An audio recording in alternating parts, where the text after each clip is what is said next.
What's going on, Timberwolves fans? Welcome back to Timberwolves Today. I am Tyrus. Make sure we're dropping a like, drop a subscribe, drop a comment, keep everything rolling. I love talking to you guys every chance we have. Um, let's recap the weekend. It was a big weekend. We won our third game of the season, making us an even 500 on the year, 6 games in. Tough to complain about, honestly. Well, we could be better. We should have won the Lakers one. We were lucky to only lose by one there at the same time. We are down Anthony Edwards, obviously, and our 3 wins are against the Blazers, the Pacers, and the Hornets. So those aren't what I'd call quality wins. If this was college and we needed quality wins to get a higher seeding, um, we wouldn't have those right now. We need to beat a good team, and that opportunity really doesn't even show up until the Knicks this coming week, Wednesday's game. That's probably the most challenging game we'll see outside of the Lakers and Nuggets so far. But that's just how it goes sometimes. And it's NBA. You just have to beat the bad teams and some of the good teams. It's that easy. No, let's talk about the Hornets game. Third win of the season, obviously. Randall, another 30 bomb. Like it's a given. Jaden honestly had a bad game comparatively from what he had been doing, but he still had like 4 rebounds, 4 assists, 14 points. Tough to complain about. Shot efficiently too, 6 for 10. Like Jaden, good stuff all around. Didn't shoot a single free throw. That's weird. 2 for 2 from the 3 line as well, though. The big story on this one was Dante DiVincenzo, who we're going to get to in a bit, but he did have a good game, and I feel like every time I talk poorly about him, um, he goes nuclear. So I might just keep talking trash about him. That's why he's getting his own little topic over here, um, because I think he thrives. I think he watches these and he thrives whenever I talk bad about him. Naz Reid, I think, had either his best game of the season or second best game of the season at 18 points. Finally, he was efficient off the bench. Felt like a long time coming that he was going to have a good game. 6 games in without Anthony Edwards, of course, but that's just the way she goes. Um, Other guys off the bench, Rob didn't do much. 16 minutes played, 4 points, 4 assists, 2 steals. We'll take it. That's good. Like he's got to start somewhere. Um, in terms of like stuff like that, his odds, if you want to say, his PRA was set at 10.5, and he got 10. So he's right around projections of that type of stuff at least. So that's good to know. Um, Terrence Shannon Jr., we're gonna get to him again. Another guy that I think we need to talk about thoroughly. Jalen Clark, yeah, I'm liking it. I'm liking the effort. Like he's getting some quality minutes at 19 minutes this last game. 6 points, a steal, and a rebound. That's good, man. Like keep doing you. 0 for 3 from 3 is diabolical though. Let's dial that back. Let's dial that in a little more before we keep doing that. That'd be cool. And then Jean Beringer and Johnny Juzang played a whopping 1 minute each. I think Johnny might just be the new Luca Garza. He came in and put up a three, and that was that in a whole minute of play. And that was kind of Luca's thing. Only 2 guys who didn't play are Leonard Miller and Joe Ingles. So Leonard Miller, you might be on the move still, I think. Um, but no, that was the game as a whole. There's not much to talk about on the Hornets. We actually didn't let LaMelo score a ton on us, 18. Instead, Miles Bridges put up 30. Trey Mann off the bench had 16. And Musa Diabate, I'm not familiar with him. That's probably on me. Um, it was a 2022 second round pick. Yeah, good for you, buddy. 11 points off the bench. Nice. Yeah, but no, we held them pretty well. Concanepa only had 5. So he had a bad day. Ryan Kalkbrenner also bad day. So we made the rookies look like rookies. Even Colin Sexton had a bad day. So I'll take this win. This is not. It's probably not going to be a quality win. The Hornets will be lucky to be a play-in team, in my guess. But at least we looked good. All of our starters had double-digit points. I don't know the last time that happened. When was the last time Rudy scored 14 points? Let's look. Let's actually see when the last time he had 14 points was. Could not have been 10 points in the game 1 of this year. Let's go back to last year because that's when it's going to be. When's the last time Rudy put up at least okay, at the playoffs, if we're going to count playoffs, he had 13 against OKC. And I think that 17 against Golden State once, 27 against, oh my God, the legacy game. Yeah, we're getting off schedule here, but yeah, Rudy, if you could just keep putting up 10 points a game, we'll be in a really good place, and I won't feel like I have to move you, like that's where we're at with him. I think it's 35 million he's making this year, but I think his contract's gonna get hefty after this year. So that's all great. Let's move on and talk about Dante. Dante DiVincenzo, 18 points, 3 for 5 from the field, the 3-point line in that game. The big story on him, he broke his nose. Yeah, right here, busted it. It was all bent and bruised and whatever, but he kept playing. He wanted to at least. They didn't necessarily let him, from what it looked like. But I was kind of shocked to see him play finally this well. It felt like we were waiting for him to do something like this, and then he goes and does it. So I'm really happy for Dante. I am. But all in all, it feels like he's unlucky. Like, it feels like he is horribly unlucky this season. Like, he gets the starting point guard job for the Wolves, and then he plays bad all over the place. He has a good game against the bad Hornets. He gets beat up on them. He breaks his nose. So he's probably going to be wearing a mask, in my guess, or he's going to miss a game at least just to get it repaired, or who knows, like you can't, I don't know. I don't know what they're going to do with that, but it's like, yay, Dante, oh no, like that's how it felt, or that's how it's felt all season with them. So at a certain point, what do we do about that?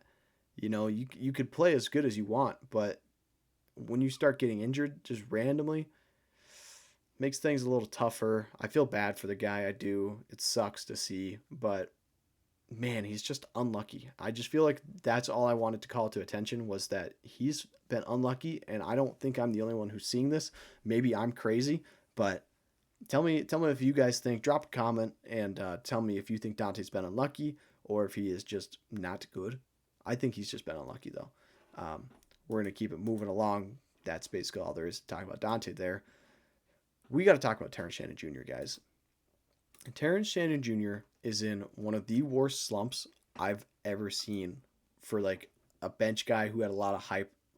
Probably not the worst, but it's bad. It's so bad. I'm trying to pull up his stats for the last 2 seasons. So, you could say, you know what? That wasn't that good actually, but he was averaging 4.3 in a whole season last year off about 10 minutes played. Right now, he's averaging about 17 minutes played through 6 games with 4 points. So 7 more minutes, and that 6 games, he's only got 4 points per game. So we're not seeing the improvement that we thought we might see if we give him more playing time. Obviously, he only played 32 games for us last year. Started one of those. Congrats, big dog.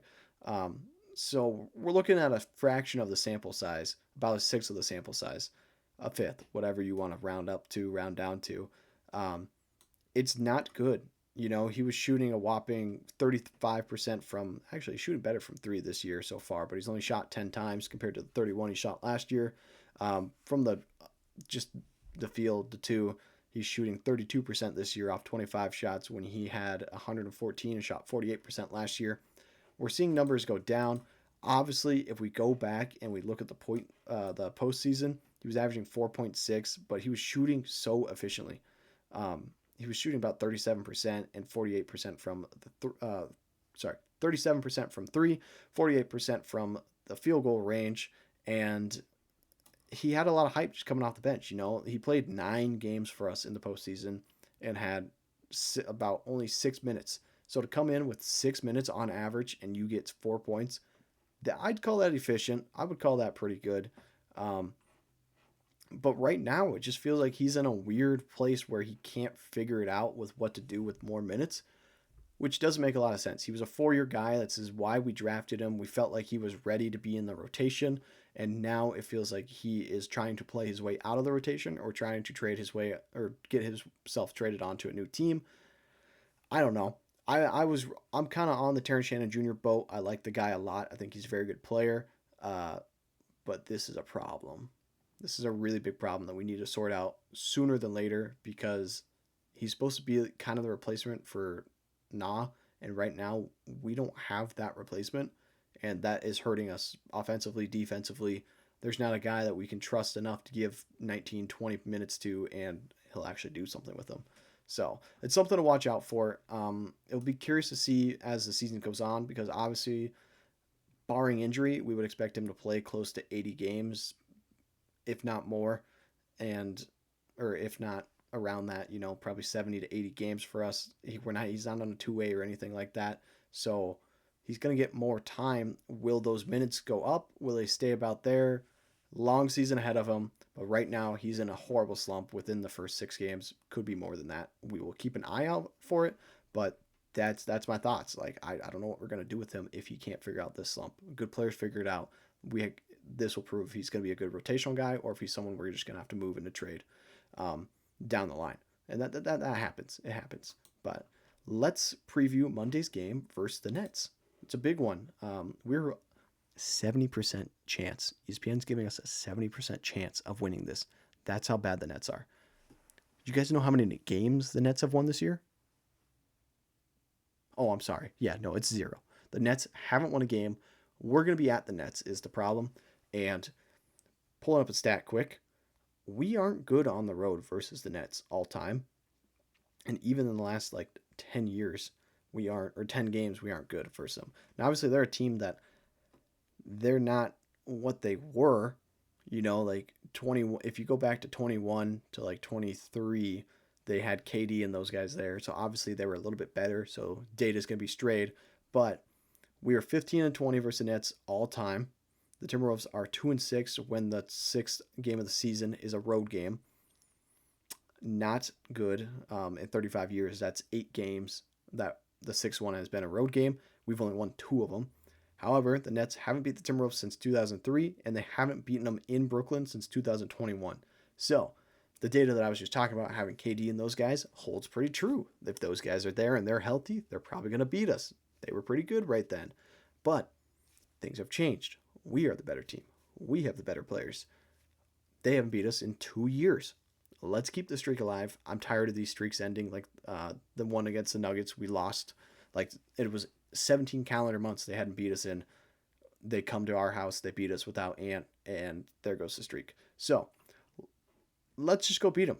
They don't have anyone really injured. Their highest scorer is going to be Cam Thomas. It's going to be trying to shut down him, trying to shut down the other guys, but they have so many rookies starting for them.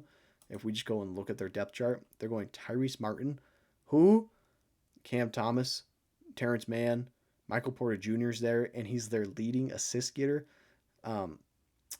That's Michael Never Swing the Rock Porter Jr. He's evolved into that apparently over there. And Nicholas Claxton's their starting center, a guy that I do like. I wouldn't mind trading for him, but he's not having a great season. Only 6 rebounds per game.